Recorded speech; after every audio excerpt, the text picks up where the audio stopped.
Welcome to social post. నేను Nihal. So ఈరోజు మన దగ్గర ఫినాన్షియల్ ప్లానర్ అనిల్ కుమార్ బచ్చు గారు ఉన్నారు. సార్తో మనం మాట్లాడదాం. Hello sir, welcome to social post. Thank you Nihal. Sir, ఇప్పుడు రీసెంట్గా ఎకనామిక్ టైమ్స్లో ఒక సర్వే చేయడం జరిగింది. ఈ ఇయర్ 2026లో మార్కెట్ ఎలా ఉండబోతుందని. సో ఆ సర్వేలో ఏమున్నాయి సార్? యాక్చువల్లీ ఏంటంటే వాళ్ళ రీడర్స్ అందరిది కూడా పోల్ చేశారనమాట. యూజువల్లీ ఏంటంటే పెద్ద లెవెల్లో పోల్ జరిగితే ఏంటంటే ఎక్కువ మంది ఎక్స్పెక్టేషన్స్ ఏంటి అనేది తెలుస్తూ ఉంటుంది. దీంట్లో వాళ్ళు చెప్పిన దాని ప్రకారం ఏంటంటే market currently Indian markets over valued ఉన్నాయా, ఫెయిర్లీ వాల్యూడ్ ఉన్నాయా, అండర్ వాల్యూడ్ ఉన్నాయా అని అడిగారు. అడిగితే ఆన్సర్ చేసిన వాళ్ళలో 77% ఆఫ్ ఏంటంటే ఫెయిర్లీ వాల్యూడ్, అంటే ఓవర్ వాల్యూడ్ అని కొన్ని ఒక అపప్రద ఇంటర్నేషనల్ మార్కెట్లో ఉంది, ఎఫ్ఐఎస్ అందుకే డబ్బులు తీసుకెళ్ళిపోతున్నారని కొద్దిమంది ఆలోచన. But according to Indian investors ఎవరైతే వీళ్ళు పోల్ చేశారో 77% says fairly valued Indian market. అట్లాగే రిస్క్ రివార్డ్ రేషియో ఇండియన్ మార్కెట్స్లో ఇన్వెస్ట్ చేసినప్పుడు, ఇండియన్ ఈక్విటీస్లో చేసినప్పుడు ఈజ్ ఇట్ ఫేవరబుల్ ఉందా లేదా, అంటే రిస్క్ తీసుకున్నంత రిస్క్కి రివార్డ్ వస్తుందా లేదా అని. జనరల్గా ఏంటంటే పెసిమిజం రావాలి, ఎందుకంటే లాస్ట్ ఇయర్ మార్కెట్స్ బాగాలేవు. కానీ బట్ యాక్చువల్లీ పాజిటివ్గా ఉన్నారు. మన సర్వేలో వచ్చిన దాని ప్రకారం 87% యాక్చువల్లీ సేస్ ఎస్. ఓన్లీ 13% మందే నో చెప్పారు. రిస్క్ రివార్డ్ రేషియో ఇంకా బాగా ఉంది, మార్కెట్స్ విల్ గివ్ గుడ్, అంటే నేను ఇన్వెస్ట్ చేస్తే రిస్క్ తీసుకొని రిటర్న్స్ బాగా వస్తాయని 87% చెప్పారు. 87%. సో వండర్ఫుల్, అదొకటి.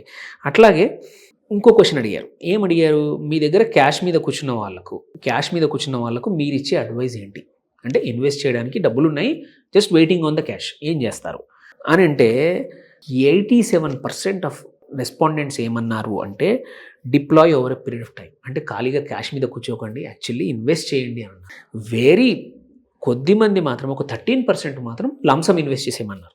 చాలామంది ఏంటంటే ఒకేసారి కాదు, కొంచెం పీరియడ్ టైమ్స్లో బట్ ఇన్వెస్ట్ చేయండి, డోంట్ సిట్ ఆన్ క్యాష్, అంటే మెచ్యూరిటీ కూడా బాగా ఉంది. దెన్ లాస్ట్ క్వశ్చన్ ఏమిటంటే silver gold like last year Nifty కన్నా అవుట్ పర్ఫామ్ చేస్తుందా లేదా అది అడిగారు. ఓన్లీ 29% అవుట్ పర్ఫామ్ చేస్తుంది అన్నారు. 71% సే నో, సిల్వర్కి గోల్డ్కి లాస్ట్ ఇయర్ బాగా రిటర్న్ వచ్చింది, ఈసారి పర్ఫామ్ చేస్తుంది, బట్ నిఫ్టీ కన్నా మాత్రం ఎక్కువగా చేయదని ఇంతమంది ఆన్సర్ ఇచ్చారనమాట. సో ఇవన్నీ ఎందుకు డిస్కషన్ ఏంటంటే ఆప్టిమిజం. యూజువల్లీ ఏమవుతుందంటే కలెక్టివ్గా ఇంతమంది ఆలోచన ఎలా ఉందంటే మార్కెట్ కూడా మోరాలిస్ అవ్వచ్చు అని ఆప్టిమిజం. ఇలా అందరూ ఆన్సర్ ఇచ్చారు కాబట్టి అయిపోద్దా అంటే కాదు, but there is a possibility. ఇంతమంది 87% అంటే అంతమంది అలా ఆలోచిస్తున్నారంటే దెర్ ఈజ్ ఎ రీజన్స్. అంటే నిజంగా గవర్నమెంట్ అనుకూలిస్తుంది అంటారు. అసలు లాస్ట్ ఇయర్ కంపేర్ చేసుకుంటే ఇయర్ గవర్నమెంట్ కూడా కొంచెం హస్తం ఉండాలి ఇందులో. మార్కెట్ ఏదైనా సరే ఫస్ట్ ఎప్పుడైనా సరే నెక్స్ట్ ఇయర్ వర్క్ బాగా చేయాలంటే గవర్నమెంట్ నుంచి రిఫార్మ్స్ అవసరం.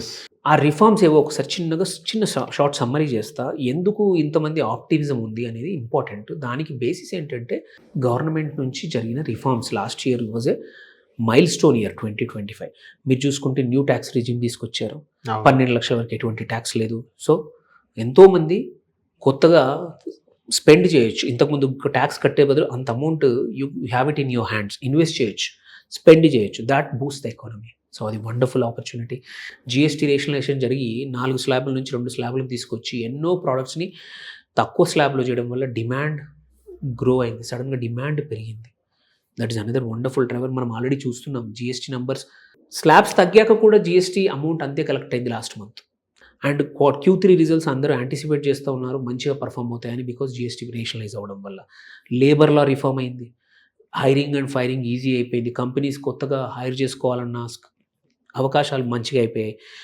మెరిటైమ్ రిఫార్మ్ అంటే మన పోర్ట్లు వాటికి కూడా కొత్త రిఫార్మ్ వచ్చింది, కొత్త బిల్ వచ్చింది.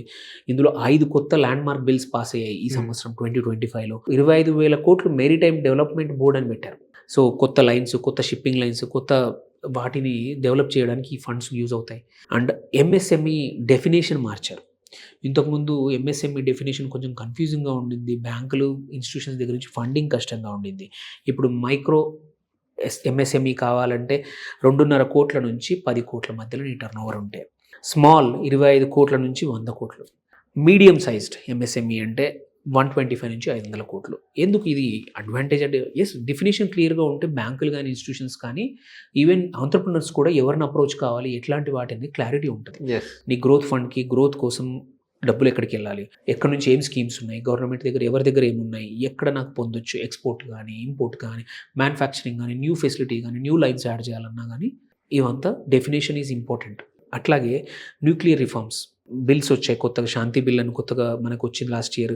సో వేరిన్ ప్రైవేట్ కంపెనీస్ కూడా న్యూక్లియర్ ఎనర్జీలో ఇన్వెస్ట్ చేయొచ్చు. That's a huge opportunity because lot of foreign companies are waiting. ఎందుకంటే వాళ్ళకి న్యూక్లియర్ కంపెనీస్, ఫారెన్ కంపెనీస్ చాలా చోట్ల క్లోజ్ అయిపోయాయి. జర్మనీలో క్లోజ్ అయిపోయింది, ఫ్రాన్స్లో క్లోజ్ అయిపోయింది. బట్ వాళ్ళ టెక్నాలజీ రెడీగా ఉంది వాళ్ళ దగ్గర. మనకి ఈ ఎన్విరాన్మెంటల్ గొడవలు ఇవన్నీ ఎక్కువగా లేదు, మనకు అవసరం. మనం హంగ్రీ నేషన్, పెద్ద దేశం, 140 కోట్ల పాపులేషన్ ఉన్నప్పుడు అవన్నీ పట్టుకొని కూర్చుంటే గ్రోత్ అవ్వదు. చూసాం కాపర్ ఎట్లా తమిళనాడులో ఫ్యాక్టరీ పెట్టకపోవడం వల్ల మనం వీఆర్ డిపెండెంట్, వీఆర్ ఇంపోర్ట్ చేసుకుంటున్నాం. సో ఎవరికి బాధ, అది మనదే. సో అట్లాగే 100% FDI ఇన్సూరెన్స్లో కూడా అయింది లాస్ట్ ఇయర్, ఇంకొక రిఫార్మ్, వండర్ఫుల్ రిఫార్మ్. అన్నిటికన్నా దాంతోపాటు ఫ్రీ ట్రేడ్ అగ్రిమెంట్స్, FTAs చాలా కంట్రీస్ ఫైనల్ స్టేజ్లో ఉన్నాయి, కొన్ని సైన్ అప్ అయ్యాయి. యూకేతో, ఒమాన్తో, న్యూజిలాండ్తో, యూరోపియన్ యూనియన్తో. ఈ FTAs వల్ల ఏమవుతుందంటే మనకి వాణిజ్యం పెరుగుతుంది, అటు ఎక్స్పోర్ట్స్ పెరుగుతాయి.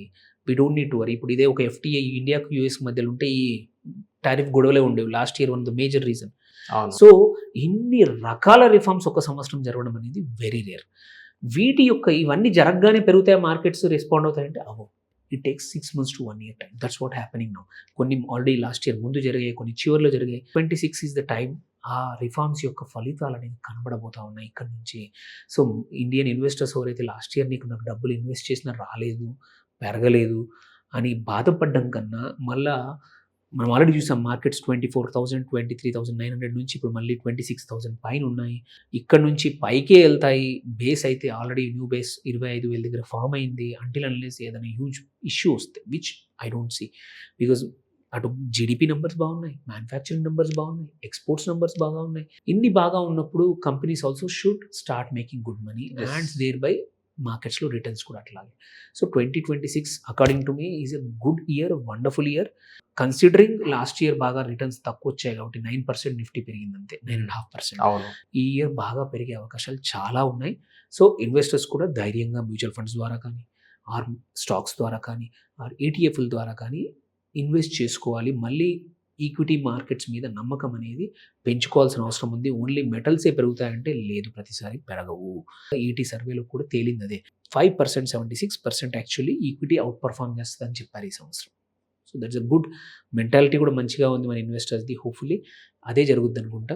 సో ఐ విష్ ఏంటంటే ఇన్వెస్టర్స్ కూడా తెలివిగా, మంచి నాలెడ్జ్బుల్ కానీ, ఆర్ వాళ్ళ సొంతంగా అడ్వైజర్ని కానీ తెలుసుకొని మాత్రం ఈ సంవత్సరం ఈక్విటీ మార్కెట్లో ఇన్వెస్ట్ చేసి లాభాలు పొందాలని నా ఆశ. Okay. So thank you sir. Thank you.